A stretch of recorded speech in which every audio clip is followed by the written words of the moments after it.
Amigos, este es un Siendo Honestos diferente, es un Siendo Honestos que trae además como protagonista al presidente de Colombia, Iván Duque, uno de los presidentes más jóvenes de la región, sin duda el presidente más joven que ha tenido la Colombia moderna. Se va de la presidencia con 45 años, no puede volver a postularse y hablamos con él en una visita oficial que tuvo en República Dominicana tras una jornada extensa. Sin embargo, nos dedicó minutos importantes. Es una entrevista exclusiva y la trajimos de nuevo para ustedes, además con explicaciones sobre lo que está ocurriendo en la región, con lo que está ocurriendo en Colombia, que preparamos en adición para que ustedes tengan una idea pues mucho más formada y detallada sobre lo que está ocurriendo en el panorama del país suramericano. Así fue esta conversación. Amigos, buenas noches. Tal y como habíamos prometido durante la programación de CDN Canal 37 y en nuestras redes sociales, tenemos el honor de conversar a continuación con el presidente de Colombia, Iván Duque, de visita en la República Dominicana, una visita oficial breve pero nutrida. Presidente, muchísimas gracias por concedernos este espacio. Catherine, un placer estar contigo y un saludo lleno de afecto para todo el pueblo dominicano. Ha sido una jornada extenuante, pero entiendo yo nutrida en cuanto a acuerdos, negociaciones. ¿Se había visto usted antes con el presidente Abinader? No nos habíamos visto personalmente, pero construimos una amistad. Yo recuerdo cuando el presidente Abinader asumió y desde ese momento manteníamos una comunicación fluida, nos hemos apoyado en distintos momentos y él sabe que en Colombia tiene un aliado fuerte, siempre cercano, pero adicionalmente creo que hoy hemos llevado la relación bilateral al punto más alto. Lo aprecio, lo admiro y además veo con ojos de gran optimismo y además de gran admiración lo que ha venido haciendo la dominicana en vacunación, en reactivación económica, y creo que en eso compartimos también no solamente resultados comunes, sino también esa inspiración hacia la inversión. Han coincidido en un momento difícil para la humanidad, la pandemia. Se habla mucho sobre el tema de la economía, la recuperación de los países. En el caso de Colombia entiendo que la perspectiva de crecimiento es de 5%. En el caso de República Dominicana se esperaba que fuera un poco más, pero se han vuelto más prudentes. Hay un debate en República Dominicana sobre si es crecimiento o rebote. ¿Cómo lo ve usted? A ver, primero, en Colombia muchas personas también nos dijeron lo mismo el año, pues frente al año pasado. Le advierto que aquí el que lo comenta es el expresidente Leonel Fernández. Bueno, yo no voy a entrar a la política doméstica, pero lo que sí voy a hablar es sobre la experiencia nuestra. Sí. El año pasado nuestra economía creció el 10.6%, mayor crecimiento de la historia. Y fuimos una de las economías que más creció en el mundo, en la OCDE, y este año estamos previstos para crecer por encima del 5.8%, que es uno de los crecimientos más altos de este siglo en Colombia. Entonces, cuando a mí me decían, es que eso es rebote, le dije, bueno, ok, pero siempre es bueno rebotar más que el resto del mundo. Eso evidencia que nosotros hemos logrado, como países, salir adelante, y eso se debe a buenas políticas públicas.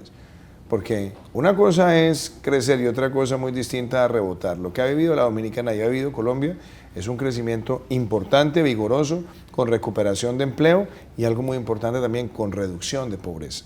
Entonces, eso es estructural. En esta conversación que ha sostenido con el presidente Abinader, dicen que coinciden con muchas cosas. En el caso del presidente Abinader, su gobierno está por la mitad y podría estar también iniciando si logra una repostulación. En su caso, me comenta su equipo que son 100 días los que le queda en el Palacio de Nariño. En Colombia no hay reelección. La reelección se prohibió en Colombia. Entonces, nos quedan 100 días. Pero como digo, yo estoy trabajando 3 turnos diarios, es decir, nos quedan 300 días bajo esas reglas de juego, y eso quiere decir que vamos a estar entregando obras, recorriendo el país, y algo muy importante, que también te lo quiero contar desde el fondo del corazón. Yo presenté un programa de gobierno de 203 propuestas, y yo voy a decirle a los colombianos el 7 de agosto que más del 90% de esas propuestas las habremos cumplido para ese momento. ¿Qué va a ser el día 301? Pues lo primero es de estar con mi familia, recuperar tiempo con mi familia. Mi familia ha sido también de alguna manera la más sacrificada de tantas horas de entrega y de trabajo. Mis hijos se han crecido, con María Juliana queremos tener un tiempo para compartir. Estaré dedicado también a actividades académicas, actividades intelectuales, a la defensa de la democracia y a muchos temas que me despiertan gran pasión, como son los temas de economía naranja, de agenda ambiental, los temas de migración. Entonces vamos a estar en todo esto. Y algo muy importante, vamos a estar también en América Latina con varios compañeros con los que hemos ejercido la presidencia, defendiendo la democracia y mostrando que hay que derrotar al populismo, a la posverdad y a la polarización. Qué bueno que me ha abierto la puerta para hablar de panorama político y de democracia en la región. Las cosas al parecer han ido cambiando en años recientes, según también la lógica con la que se vea en la República Dominicana. Tenemos una democracia sólida, así lo han analizado distintos organismos internacionales. ¿Cómo ve usted? ¿Hacia dónde cree que avanza la región? Una vez que ha mencionado tema de fake news, estamos viendo liderazgos emergentes, liderazgos algunos de izquierda que vuelven a tomar la delantera. En Brasil no se disipa el panorama, en Venezuela la dictadura se mantiene, resiente, ladra. ¿Cómo está plantándose la democracia? No, yo creo que el problema de América Latina no es un problema entre izquierda y derecha. La verdad no lo siento así, porque América Latina también ha tenido gobernantes de izquierda que han tenido respeto por la democracia, que han tenido buenas políticas económicas y sociales, caso Ricardo Lagos, por solamente citar un ejemplo. Aquí el tema son demagogos versus pedagogos. Aquí el tema son autócratas versus demócratas. Y lo que hemos visto en muchos países de América Latina es que los autócratas llegan porque aparentemente respetan la democracia, cuando llegan al poder mutan hacia la dictocracia y después hacia la dictadura, que es la tragedia que ha vivido Venezuela, y por eso he sido siempre una voz firme para denunciar los atropellos de esa dictadura.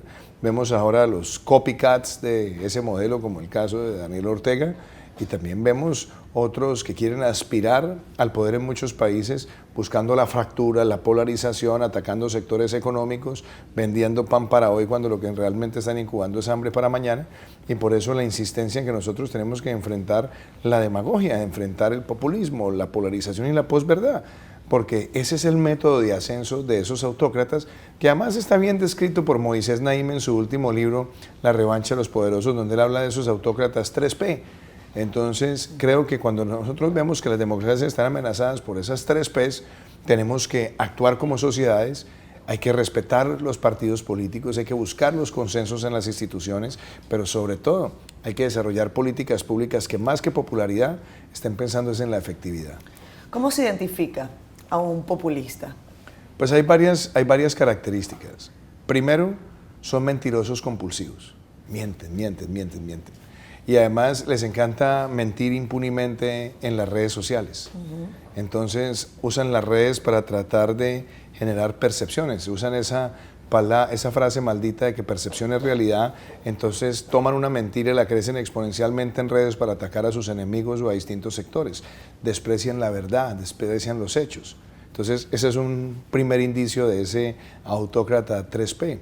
Lo segundo, les encanta proponer soluciones imposibles y engañan a la ciudadanía. Entonces les dicen que van a generar bienestar quitándoles a unos para distribuirle a otros, o tratan de amenazar sectores económicos y les gusta sobre todo cerrar los sectores que no les son afines.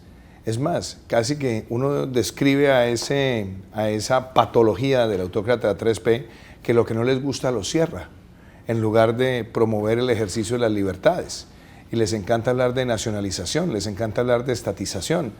Y sobre todo proponen además propuestas que aparentemente tratan de defender bienestar cuando lo que generan es una aguda pobreza. Ejemplo, muchos proponen que se acabe la exploración de hidrocarburos, pero al mismo tiempo dicen que van a luchar contra la pobreza. Entonces, si acaba la exploración de hidrocarburos, pues quiere decir que los energéticos aumentan valor. Si aumentan valor hay más inflación, si hay más inflación le pega a los pobres, y si le pega a los pobres hay más pobreza. Entonces esas son las contradicciones también de esos autócratas. Y en la polarización les fascina sembrar odio. No pueden vivir sin sembrar odio, no pueden vivir sin destruir. Nunca proponen, nunca construyen. Y lo poco que proponen es para quitarle a otros lo que han logrado con esfuerzo. Son 3 formas de describir a ese autócrata.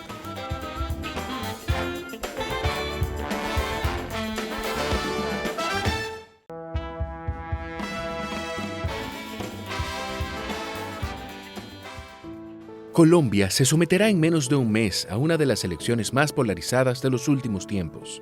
Más de 38 millones de colombianos están habilitados para participar en las elecciones el 29 de mayo, y en caso de que ninguno de los candidatos obtenga más de la mitad de los votos válidos, se realizará un balotaje o segunda vuelta el 19 de junio entre los 2 más votados. Entre los candidatos más populares está Gustavo Petro, un líder de izquierda que perteneció a la antigua guerrilla del M-19 y gobernó la capital de Colombia entre 2012 y 2015. Fico Gutiérrez, exalcalde de Medellín. Rodolfo Hernández y Sergio Fajardo, del Centro Democrático, con el que Fico Gutiérrez estudia una alianza electoral. Estamos a un mes, si no me equivoco, en el momento que estamos haciendo esta entrevista de las elecciones presidenciales en su país. Usted me ha descrito, según su perspectiva, cómo se identifica un populista. La pregunta que le hago es si usted considera que esas son características de alguno de los candidatos que está en la contienda. Yo no hablo de candidatos, sobre todo porque muchos tratan de buscar coincidencias con cosas que yo digo para decir que estoy participando en política, lo cual a mí me parece a veces hasta particular, porque a veces oigo que dicen, es que el presidente cuando habla de esos autócratas se está refiriendo a un candidato. Y a mí lo que me llama la atención es si será más bien lo contrario, si será más bien que alguien se siente aludido, y si se siente aludido, pues debe ser porque alguna similaridad tiene con eso, porque yo lo menciono en sentido genérico, sobre todo porque es una realidad que hemos visto en muchos lugares de América Latina. Presidente, en Colombia hay varios procesos a los que América Latina le ha puesto definitivamente el interés y tiene, por supuesto, el interés de la región. El asunto del proceso de paz y cómo ha marchado, si ha cumplido sus expectativas, ¿en qué punto deja usted el proceso de paz? Más allá de lo que se ve en las noticias, hay algunos periodistas que hablan de grupos irregulares que están saliendo prácticamente sin cabeza, que no se sabe quiénes son, que están haciendo daño, que la guerra continúa después de un proceso tan engorroso, tan difícil como el que han vivido ustedes los colombianos. Una vez me dijo un analista algo que me llamó mucho la atención. Me decía, firmar un acuerdo de paz es la boda, implementarlo es el matrimonio. Entonces, para muchos es más importante la boda, el vestido bonito, los músicos, la fanfarria, la champaña, y entonces se quedan con esa foto. Pero es el matrimonio el que toca trabajar diariamente. Y nosotros lo que hemos hecho en nuestro gobierno, amparados en lo que nos dio la Corte Constitucional, es en dar los énfasis para tener una implementación integral, pero siempre bajo el principio de la legalidad. Por eso lo llamamos paz con legalidad. Entonces, ¿qué deja nuestro gobierno? Primero, 4 años de acompañamiento de la Organización de Naciones Unidas y la misma organización y el Consejo de Seguridad y el Secretario General de la ONU diciendo Colombia es un referente para el mundo en esta materia. Segundo, estamos dejando los planes de desarrollo con enfoque territorial que son el corazón de la paz territorial. Tercero, estamos nosotros garantizando que las personas en proceso de reincorporación puedan seguir esa inserción en la sociedad y a la legalidad. Y algo que también es muy importante, tanto en el sector rural, la mayor inversión de la historia, la mayor titulación de predios rurales en la historia de nuestro país, la mayor acumulación de la tierra en los bancos de tierra en Colombia sin expropiar, sino con una política seria y rigurosa, y la lucha frontal contra los grupos armados, donde hemos logrado, entre otras cosas, la captura de narcotraficantes, el desmonte de estructuras, y seguimos combatiendo las disidencias, con 2 ingredientes. La menor tasa de homicidios acumulada en un gobierno, donde tendremos la menor en casi 40 años, la menor tasa de secuestros desde que existe ese indicador, llevándolo a su mínimo histórico. Esa es una demostración de que se puede construir paz con legalidad en muchos lugares del territorio. Hace justo un año, se iniciaron en Colombia unas protestas que marcaron la historia contemporánea del país. En abril de 2021, miles de jóvenes salieron a expresar su oposición al proyecto de reforma tributaria que había presentado el gobierno del presidente conservador Iván Duque. La medida incluía la aplicación del impuesto sobre la renta a las personas que ganaran más de 2,4 millones de pesos al mes, $663. Esto significaba cargar de más impuestos a la clase media. Tras 4 días de movilizaciones, la administración Duque echó atrás y suspendió el proyecto. Sin embargo, los conatos de paralización se mantuvieron y empezaron los conflictos con las fuerzas del orden. El gobierno les llamó vándalos y terroristas y consideró que en algunos casos habían infiltrados financiados por Venezuela y grupos irregulares. Hace un año Colombia vivía un momento difícil, habían protestas en distintos puntos del país, en Cali había prácticamente paralización total de actividades, incluso conversaba con el embajador Daniel Cabral en el momento en que eso ocurrió para nuestro noticiario Enfoque Final en CDN 37 con preocupación sobre lo que estaba ocurriendo en Colombia. Dice un periodista de un periódico español que aquella explosión de rabia cambió la conciencia de Colombia para siempre. ¿Cómo lo ve usted? Yo creo que debemos separar cada cosa. Primero, Colombia es un país que tiene muchos antecedentes de movilizaciones sociales. Lo que pasa es que también a veces la memoria de largo plazo es corta. Pero Colombia ha tenido una tradición, por llamarlo así. Segundo, hay protestas pacíficas que hay que saber escuchar, entender, discernir y responder. Se hizo. Hay terrorismo urbano de baja intensidad, de mediana intensidad, que lo que busca es destruir la infraestructura, amenazar a la sociedad, y hay que enfrentarlo con toda la fuerza de la ley y bajo el más estricto apego a los derechos humanos. Y existen también violaciones a los derechos humanos que quieren algunos ilegales cometer al limitar la movilidad, al afectar las libertades de otros, que son los bloqueos. Entonces nosotros supimos desagregar cada cosa y responder a cada cosa. Y sobre todo fue en un momento muy difícil donde teníamos que hacer una reforma fiscal que el país necesitaba. Y yo siempre dije, es mejor hacerla antes del año 2022, cuando venga la inflación, que estemos mejor preparados. Me tocó retirar la primera y lo hice en un acto de humildad y de reflexión, pero la volvimos a presentar y la sacamos adelante, y es la reforma fiscal más grande de este siglo en Colombia, y nos ha permitido dejarle al país matrícula de educación superior gratuita para la clase media emergente y las personas más vulnerables de la sociedad. Dejar un programa de subsidio al empleo formal donde pagamos o subsidiamos el 25% de un salario mínimo, y ya tenemos más de 327,000 jóvenes que están empleados. Y fuera de eso, mantuvimos los programas sociales de nuestro país como ingreso solidario y devolución del IVA, que hoy, como lo dicen las mismas cifras, nos permiten no solamente registrar la mayor reducción de la pobreza multidimensional en 12 años, sino también en reducir en casi 3 puntos porcentuales la pobreza frente a los estragos que nos dejó la pandemia. En conclusión, hemos visto cómo la articulación de nuestras políticas nos deja a nosotros como el gobierno que más ha invertido en política social en Colombia. Y frente a los jóvenes, dejamos los consejos municipales de juventud por primera vez elegidos popularmente en nuestro país. Cada problema desagregado con soluciones prácticas, pero siempre la legalidad por encima de la violencia. Presidente Duque, en el momento en que Colombia estaba sometiendo esta reforma fiscal que usted retiró, en República Dominicana también se hablaba de la posibilidad, de la necesidad de implementar una reforma fiscal. Algunos dijeron que había una suerte de calco del modelo colombiano para la República Dominicana. ¿Su gobierno fue consultado específicamente sobre este particular? ¿Tiene usted información sobre esto? No, nosotros no fuimos consultados, y obviamente yo respeto las decisiones que cada país... En todo caso no se hizo. Sí, pero yo respeto las decisiones que cada país debe tomar. Sí creo, en el caso particular nuestro, y por eso lo uso como ejemplo, nosotros hicimos una ampliación grande del déficit en el año 2020 y de nuestro endeudamiento. No hicimos ninguna reforma fiscal durante el 2020 porque estábamos enfrentando la parte más dura de la pandemia. Vino el 2021 y presentamos una reforma que era patriótica en el sentido de buscar resolver fiscalmente los problemas para las próximas 3 o 4 décadas. Hubo mucha desinformación, mucha posverdad, mucho ataque, y entonces era tal el daño que se había causado con esa posverdad que era muy difícil ya la argumentación racional. Entonces, aún reconociendo los méritos que tenía, nosotros decidimos retirarla y presentar una nueva. Y la nueva que presentamos nos está generando un recaudo de 1.8 del PIB, la reforma fiscal más grande que se ha aprobado en este siglo en Colombia. Y fuera de eso, hicimos toda esta ampliación de programas sociales. En conclusión, era mejor hacerlo antes de que empezara la subida de tasas y que se empezara a dificultar más el acceso a los mercados. Esa fue mi lógica, y la realidad del año 2022 nos prueba que hicimos lo correcto.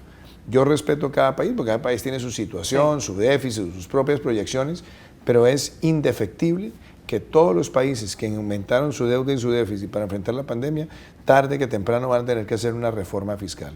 Demorarla mucho tiempo puede ser inclusive más doloroso al final, pero esas son decisiones que corresponde al legislativo al Poder Ejecutivo con sus ministerios de finanzas y que sea esa concertación la que allane el camino.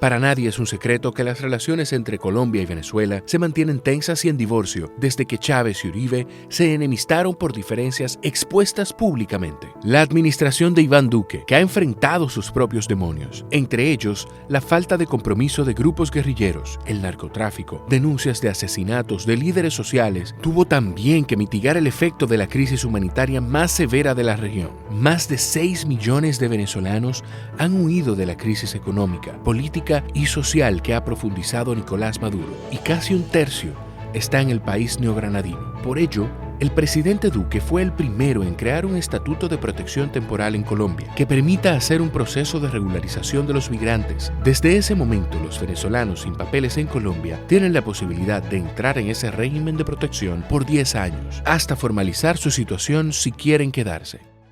Presidente, la migración para la República Dominicana y para muchos países en el mundo es un gran tema. Para algunos un dolor de cabeza, para otros un negocio. En el caso de Venezuela, Colombia, lo que se ha vivido durante todos estos años de dictadura, en donde la ciudadanía ha sido expulsada de sus hogares en busca de mejores oportunidades. Estamos hablando de más de 6 millones de venezolanos que están fuera, muchos en condición de refugiados. Colombia ha tenido un rol preponderante sobre este particular. Lecciones que le ha dejado esta situación. Algunos dicen Colombia debe dejar de estar metido en estas situaciones. ¿Cómo lo ve usted? Ver, Colombia no puede dejar de estar metido en estas situaciones, primero porque somos casi que hermanos siameses. Pero aparte de esto, Colombia no puede ser indiferente a los atropellos que comete la dictadura. Ahora que hay tanta indignación, por ejemplo, en movimientos internacionales como el Me Too, yo pregunto una cosa: si yo vivo en un departamento y el que está en el departamento de al lado todas las noches golpea a su mujer y escuchamos los gritos y los alaridos de pared a pared y oímos el sufrimiento, ¿qué es lo que moralmente debemos hacer? ¿Salir al otro día, saludar al vecino como si no pasara nada, mirar al otro lado y dejar que un crimen se siga cometiendo continuamente? No, el deber moral, ético, es denunciar. Lo mismo ocurre cuando hay un deterioro de la democracia y cuando se incuban dictaduras. La indiferencia y el silencio de tantos años fue lo que permitió eso. La indiferencia y el silencio y la tolerancia frente a Chávez fue lo que permitió eso.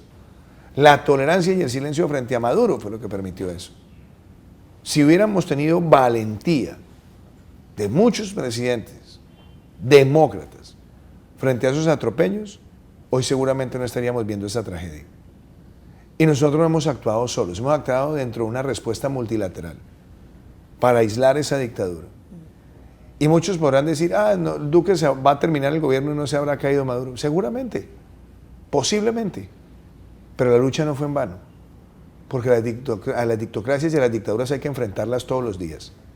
Ellos nunca crean que van a cansar a los demócratas, porque los demócratas somos perseverantes y no necesitamos ostentar el poder para seguir defendiendo nuestras ideas. Los autócratas sí, necesitan la silla y necesitan la intimidación para poder garantizar la presencia de sus ideas. La nuestra no. Presidente, pero hay un cuestionamiento y es la posición que ha tomado el gobierno de Estados Unidos de manera reciente. Se supo de una reunión en Caracas, se sabe de otra posiblemente en Trinidad y Tobago. Usted estuvo recientemente en Estados Unidos, ¿esto fue un tema? Yo creo que hay que discernir las cosas, porque hay reuniones que pueden haber ocurrido para la liberación de presos políticos. No quiere decir que Estados Unidos haya cambiado. El presidente Biden es un demócrata. La respuesta de Estados Unidos frente a Venezuela ha sido bipartidista y bicameral. Estados Unidos no está tratando de hacer un canje de petróleo por dictadura. Dame petróleo y yo tolero tu dictadura. Ese no es el comportamiento de Estados Unidos. Que Estados Unidos esté invitando a que se propicien las reuniones en México y traten de buscar una alternativa negociada, pues no, eso es otra cosa. Pero la idea de que algunos mencionan, que es que Estados Unidos está ahora tratando de suavizar por petróleo versus la tolerancia frente a la dictadura, eso ni es verdad ni va a pasar. Yo creo que hoy hay un sentimiento claro de que esa dictadura tiene que llegar a su final, sea en México, sea en unas elecciones, sea de común acuerdo o sea por la presión ciudadana. Pero esa dictadura tiene que llegar a su final. Porque si esa dictadura no llega a su final, la crisis migratoria solamente va a seguir creciendo exponencialmente. Y ahora hay algunos que dicen, no, mire, ya dolarizaron, ahora hay plata, entonces ahora se respira un ambiente distinto. No, porque decir eso sería pensar que el pueblo venezolano está dispuesto a seguir viendo ese oprobio a cambio de crecimiento económico, que tampoco es verdad. El pueblo venezolano está cansado de esa dictadura, pero el pueblo venezolano ha estado sometido, intimidado por toda la ilegalidad que patrocina ese régimen. Por eso levantar la voz de la democracia tiene que ser una labor perseverante. Y yo puede que deje de ser presidente en 100 días, pero lo que no voy a dejar de ser es demócrata y defensor de la democracia. Y seguiré bajo cualquier responsabilidad o sin cualquier responsabilidad, elevando mi voz hasta que algún día, así sea el día que sea en mi vida, vea el retorno de la democracia a Venezuela. Pero nunca voy a desfallecer en que ese es el derecho de las cosas y el lugar correcto de la historia. Usted se queda entonces en la política, aunque no esté en gobierno. Es que ¿Cómo ve las que alianzas? cuando la política para mí, más que una profesión, la política para mí es una convicción. Yo entré a la política no buscando honores, no buscando premios, no buscando riqueza. Yo entré a la política porque soy un defensor de principios y de valores y seguiré participando en la argumentación y también estaré expresando mis ideas para defender lo que creo. Y yo creo que hoy América Latina tiene que luchar contra esa demagogia, contra ese populismo y denunciando esas dictaduras. ¿Está en peligro la democracia de Colombia? Yo creo que las democracias hoy en América Latina tienen amenazas y es bueno reconocerlas, porque lo peor que puede pasar en una democracia es negar los problemas, y no es Colombia, es América Latina. Esa posverdad que todos los días trata de tomar mentiras y crecerlas exponencialmente para tratar de cambiar percepciones, es una amenaza real y hay que saberla detectar, pero hay que vencerla. Segundo, ese populismo que vende soluciones facilistas, hay que denunciarlo, hay que contravertirlo, entre otras cosas porque repiten tantas estupideces por milésima de segundo, que es en ese debate argumentativo donde uno pone en evidencia las estupideces que dicen. Y tercero, en la polarización hay que propiciar los consensos, no quedarnos en Twitterlandia, que lo que muchas veces termina pasando es que las instituciones terminan siendo intimidados por Twitterlandia, donde aparecen hashtags masivos y entonces piensan que esa es la radiografía de la sociedad. No, hay que buscar los consensos, hay que buscar los consensos políticos, hay que trabajar por las reformas que requieren nuestros países y muchas veces hacer caso omiso a Twitterlandia. ¿Usted cree en las alianzas electorales? Yo sí creo, pero cuando son de principios. Las alianzas por repartijas, las alianzas que son componendas o trapisondas o acuerdos de camarilla siempre terminan mal, pero las alianzas en torno a principios y valores siempre salen bien, porque cuando hay alianzas por principios y valores siempre se está dispuesto a sacrificar el aplauso instantáneo y momentáneo por el objetivo último, que es beneficiar a la sociedad, que debe anteceder cualquier decisión impopular.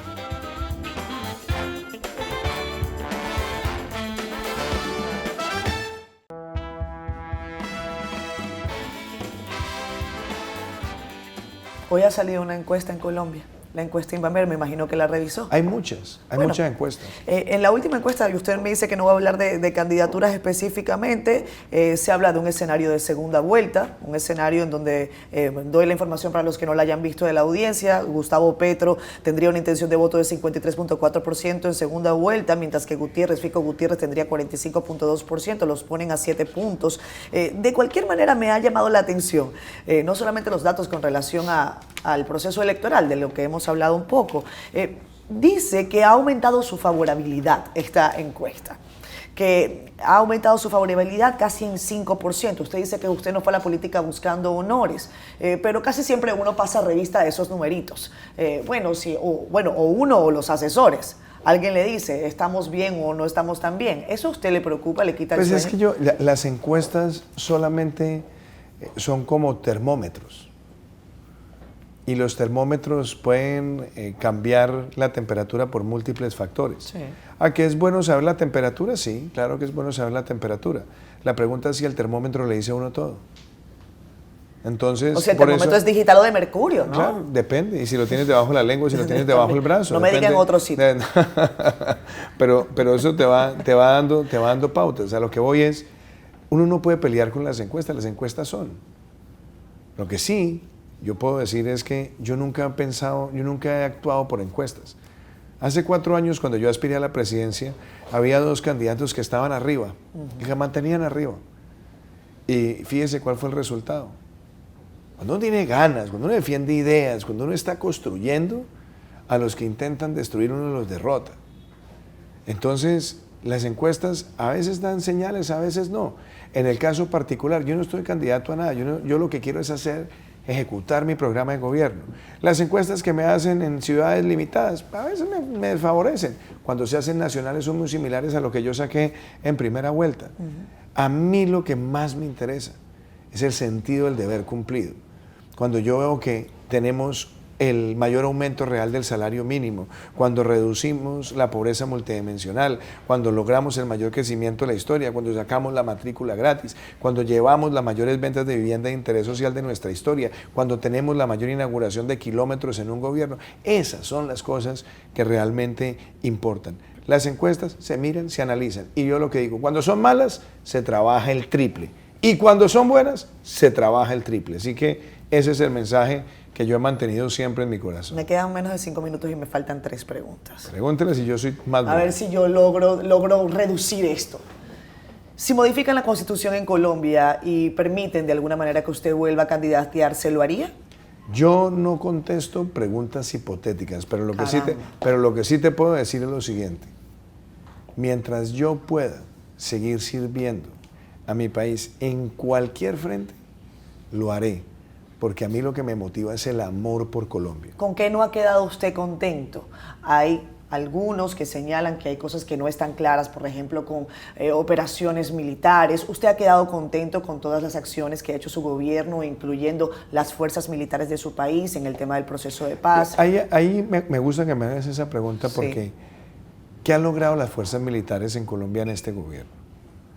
Primero, la tasa de homicidios agregada de un periodo presidencial más baja en casi 40 años. La menor tasa de secuestros. Las mayores incautaciones de droga de nuestra historia. Un promedio de 4.000 laboratorios de alcaloides destruidos por año. Hemos desmantelado a la organización Los Pelusos, Los Caparros, la línea de mando del Clan del Golfo. Hemos aumentado la presencia territorial y hemos enfrentado muchas amenazas. Pero a veces hay políticos que quieren ganar réditos atacando, vilipendiando, insultando y ensuciando el nombre de las fuerzas militares. Si tienen pruebas, que las denuncien.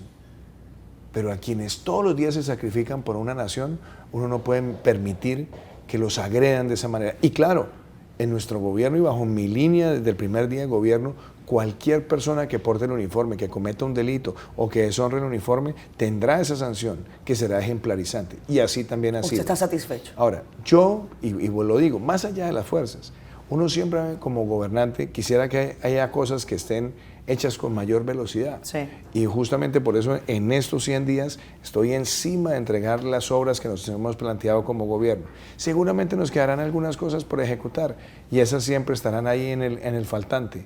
Pero lo cierto es que hasta el último día y la última hora, que es el 7 de agosto a las 3 de la tarde, trabajaré con la misma pasión por Colombia. Algunos números dicen que solo 20% de los colombianos creen que el país va bien. ¿Cómo cree usted que va Colombia? ¿Usted sabe que han pasado eso en algunas encuestas? Cuando le preguntan a veces a las personas, ¿usted cree que el país va bien o mal? Muchas veces, pero eso ha sido sí, históricamente, eso es mucha gente dice mal. Le preguntan, ¿usted cómo va? Bien. Y de hecho lo hemos visto en varias encuestas que ha pasado. Entonces, hoy en día, nosotros miramos a nuestro país, mayor crecimiento histórico. Hoy vemos a nuestro país casi recuperando los niveles de empleo prepandemia. Hoy vemos a nuestro país con la mayor reducción de la pobreza multidimensional. Hoy estamos viendo la mayor entrega de nuevos kilómetros en un gobierno. Hoy estamos viendo cómo aumentan las exportaciones y tenemos las mayores exportaciones agrícolas de nuestra historia. Cómo la inversión extranjera directa no minero-energética ha aumentado 196% en nuestro gobierno. Entonces, hay muchas razones de optimismo y lo más importante es que esos hechos derroten la posverdad que muchos por politiquería quieren sembrar para tratar de confundir al electorado. Yo tengo una sola cosa con la que no estoy de acuerdo con usted. Cuente. ¿El eslogan de Colombia sigue siendo "lo tiene todo"? No, nosotros teníamos... Es República Dominicana la que lo tiene todo. Como es Colombia, el riesgo es que te quieras quedar. Esa fue una campaña de mucho tiempo. Pero muy buena. Pero hoy tenemos una que es bastante bonita, que es "Bienvenidos a Colombia, el país más acogedor del mundo". Me gusta, pero me gustaba mucho el riesgo es que te quieras quedar. A mí también me gustaba mucho. Y a mí me gusta mucho también República Dominicana lo tiene todo. ¿Vuelve usted a República Dominicana pronto? Ya no como presidente, me imagino, Pues, vendrá a Punta Cana. Pues te cuento, lo hice antes de asumir la presidencia. Sí. Estuvimos acá como familia. Qué bueno. Y fue un momento muy bonito de compartir y siempre mantengo el amor y el deseo de regresar. Ahí sí como hay un himno muy lindo en Colombia de un departamento que es el Huila, que es un himno precioso y hay una estrofa que dice: "Doy mi vida por volver". A esta tierra que llevo en el corazón siempre doy mi vida por volver. Presidente, muchísimas gracias. Muchísimas gracias. Ha sido un tremendo gusto. El gusto es mío. Que estos 100 días le sean leves, aunque me ha dicho que no, que se convertirán en 300, que el 301 usted lo disfrute, que venga a la República Dominicana pronto. Y ha sido de verdad un gusto conversar con usted. Gracias, por supuesto, también a todo el equipo de la Embajada que nos ha permitido tener esta conversación, al equipo del Gobierno de Colombia por facilitarnos la posibilidad de conversar. Para mí ha sido un placer estar en esta visita, estar con el presidente Abinader, felicitarlo, ver cómo las cosas van marchando, estar en el Poder Legislativo. ¿Tiene usted un consejo para el presidente? ¿Un consejo? ¿Usted no, que ya se va? Yo a los amigos no les doy consejos, pero a los amigos lo que sí es que les doy apoyo, y lo digo de esta manera. El presidente Abinader es un gran presidente, es un hombre comprometido y trabajador, y es un hombre que ha demostrado su tenacidad en la adversidad. Entonces, ¿qué es lo que le podría desear a él? Que le siga yendo bien y que siga trabajando al servicio del pueblo dominicano, que el pueblo dominicano lo va a acompañar. Muchísimas gracias, presidente. Gracias. Que tenga muy buenas noches. Un placer. Al concluir esta conversación con el presidente colombiano Iván Duque, él se disponía a recibir un reconocimiento por parte de la comunidad venezolana en la República Dominicana, una comunidad que está agradecida con las gestiones que ha hecho tanto el gobierno colombiano como también la Organización Internacional de las Migraciones en procura de la protección de sus derechos como refugiados después de haber salido de su país en condiciones, como saben, por demás adversas. Iván Duque, que llegó a la República Dominicana a las 11 de la noche de un día jueves y que sale un viernes también casi al filo de la madrugada, dice que su agenda va a continuar con este ritmo así de vorágine. Veremos cuál será su futuro también, el futuro de Colombia. Estaremos, por supuesto, muy atentos. A ustedes les agradecemos, como siempre, la confianza y el cariño, sus mensajes en nuestro canal de YouTube. Recuerden suscribirse, denle a la campanita, díganos qué les parece y nosotros vamos a enviarles un gran abrazo. Gracias por estar siempre con nosotros. Esto fue Siendo Honestos. Hasta el próximo.